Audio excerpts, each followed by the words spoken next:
Bismillahirrahmanirrahim. Assalamualaikum warahmatullahi wabarakatuh. Alhamdulillahirabbil alamin. Segala puji syukur kehadirat Allah Subhanahu wa taala yang masih memberikan kita nikmat kesempatan dan kesehatan sehingga kita bisa masih menjalankan aktivitas kita sebagaimana biasanya. Dan tidak lupa pula kita haturkan salawat serta salam kita kepada junjungan Nabi Muhammad sallallahu alaihi wasallam yang dimana beliau telah membawa umat Islam dari zaman jahiliyah menuju zaman yang terang benderang ini. Baiklah, di sini kami di kelompok 3 akan menyampaikan tentang bagaimana urgensi integrasi nasional sebagai salah satu parameter persatuan dan kesatuan bangsa. Di sini saya sebagai pemateri pertama akan menyampaikan tentang konsep dan urgensi integrasi nasional itu sendiri. Nah, dalam hal ini saya akan menjelaskan dua hal, yaitu makna integrasi nasional itu sendiri dan jenis-jenis integrasi nasional. Nah, untuk memahami makna integrasi nasional, kita bisa memahaminya secara etimologi dan terminologi. Nah, adapun secara etimologinya itu menyangkut tentang makna kata per kata tersebut seperti integrasi sama nasional. Nah, adapun secara terminologinya itu banyak pendapat istilah oleh para ahli. Jadi terminologi itu adalah mengacu pada istilah yang dimana integrasi nasional itu memiliki pengertian yang berbeda-beda menurut para ahli. Nah, baiklah, di sini kita kembali kepada integrasi secara etimologinya. Nah, kita akan bahas satu persatu. Nah, adapun integrasi yang bermakna dalam kamus bahasa besar Indonesia itu dimaknai dengan pembauran dari unsur-unsur yang berbeda sehingga menjadi kesatuan yang bulat dan utuh. Nah, adapun nasional berasal dari kata nation, yaitu bahasa Inggris, yaitu yang berarti bangsa. Nah, kita bisa ambil kesimpulan di sini di mana integrasi nasional itu bermakna yaitu pembauran unsur-unsur yang berbeda sehingga menjadi kesatuan yang bulat dan utuh sehingga menjadi suatu bangsa yang besar yang dimana terdiri dari berbagai ras, suku, agama dan lain sebagainya. Nah, dan adapun jenis-jenis daripada integrasi nasional itu sendiri. Pada umumnya integrasi nasional itu terbagi menjadi 3 bagian, yaitu integrasi politik, integrasi ekonomi, sama integrasi sosial budaya. Nah, adapun integrasi politik terbagi lagi menjadi 5, yaitu integrasi bangsa, integrasi wilayah, kemudian yang ketiga integrasi nilai, kemudian keempat adalah integrasi elit massa, kemudian yang kelima ialah integrasi tingkah laku atau kita sebut dengan perilaku integratif.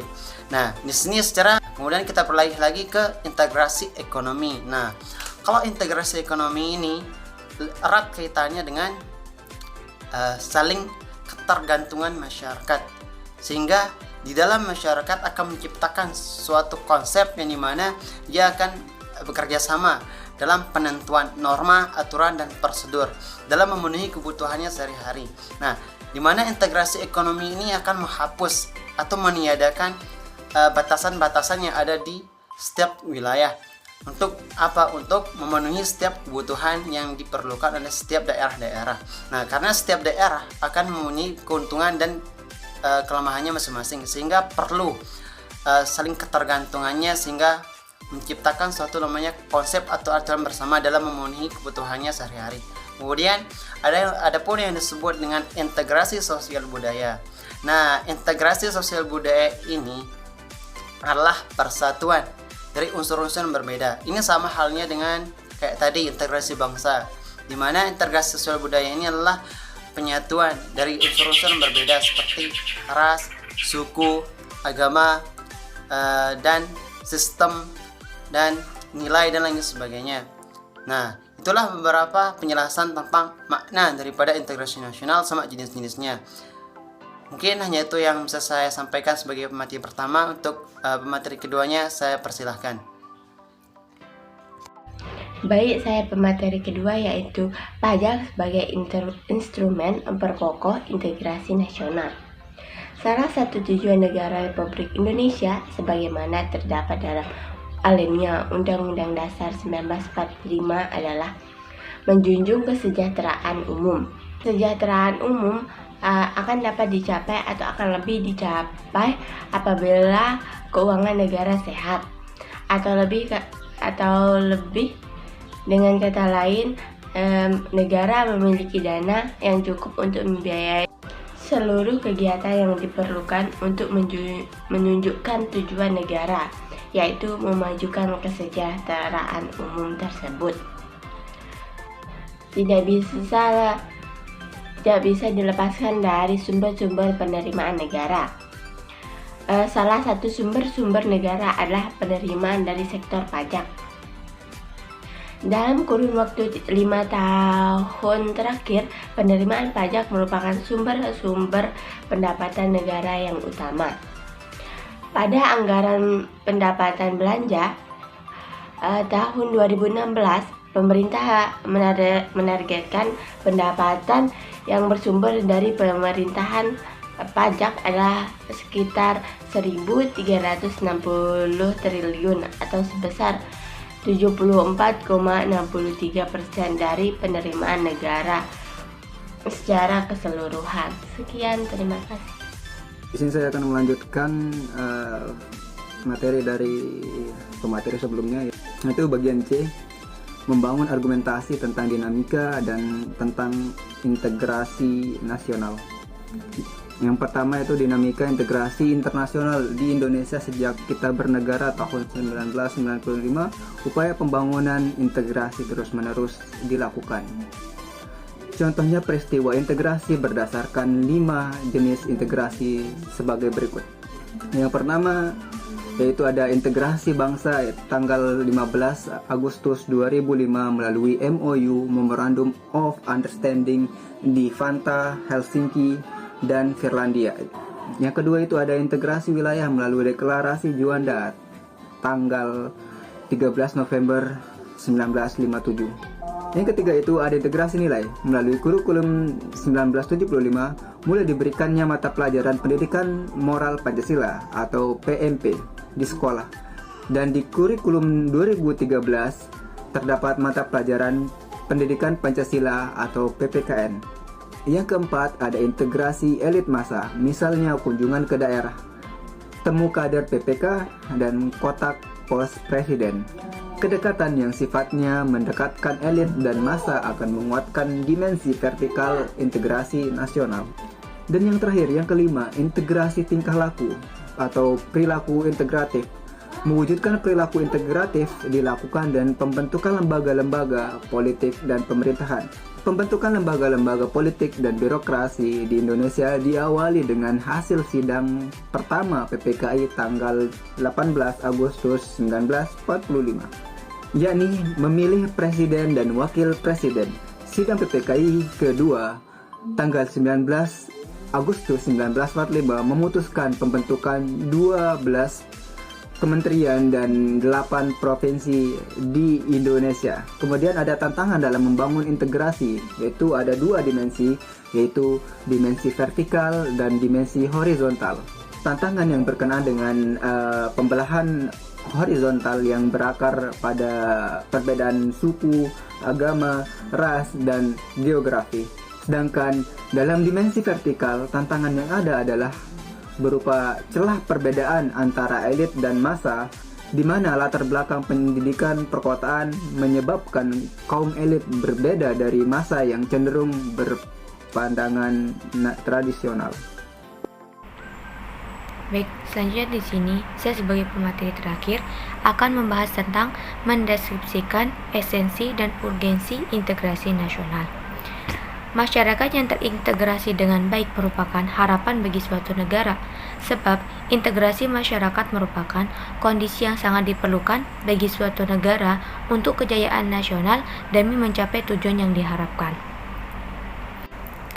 Ketika masyarakat suatu negara senantiasa diwarnai oleh pertentangan ataupun konflik, maka akan banyak kerugian yang diderita, baik kerugian berupa fisik, material, seperti kerusakan sarana dan prasarana yang sangat dibutuhkan oleh masyarakat tersebut, maupun kerugian mental spiritual seperti perasaan khawatir, cemas, ketakutan, bahkan tekanan mental yang sangat berkepanjangan. Integrasi masyarakat yang sepenuhnya memang suatu yang tidak mungkin diwujudkan karena setiap masyarakat di samping membawa potensi integrasi juga menyimpan potensi konflik ataupun pertentangan. persamaan kepentingan kebutuhan untuk bekerja sama, serta konsensus tentang nilai-nilai tertentu dalam masyarakat merupakan potensi yang mengintegrasikan. Sebaliknya, perbedaan yang ada dalam masyarakat seperti perbedaan suku, agama, ras, ataupun budaya merupakan kepentingan menyimpan potensi konflik, terlebih apabila perbedaan-perbedaan tersebut tidak dikelola dan disikapi dengan cara yang baik ataupun dengan cara yang tepat.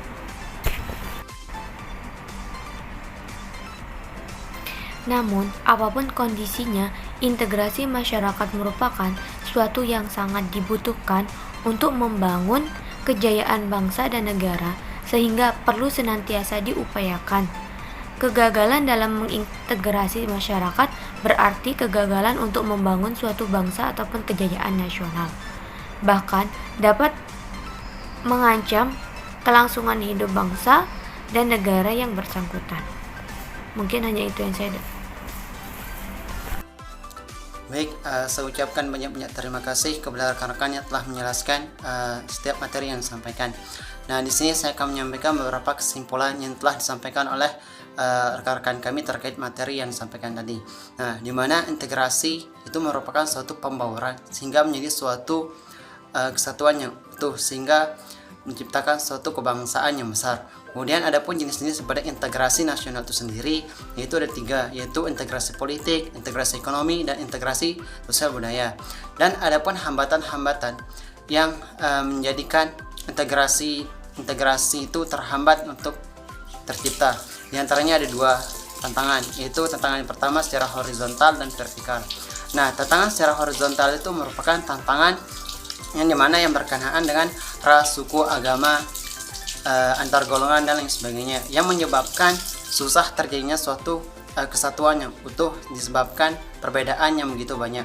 Kemudian tantangan yang kedua itu secara vertikal, dimana tantangan secara vertikal ini berkenaan atau berkaitan dengan antar jenjang perbedaan antara elit dan massa, dimana pendidikan yang ada di perkotaan dan yang ada di perdesaan itu memiliki jenjang yang sangat berbeda.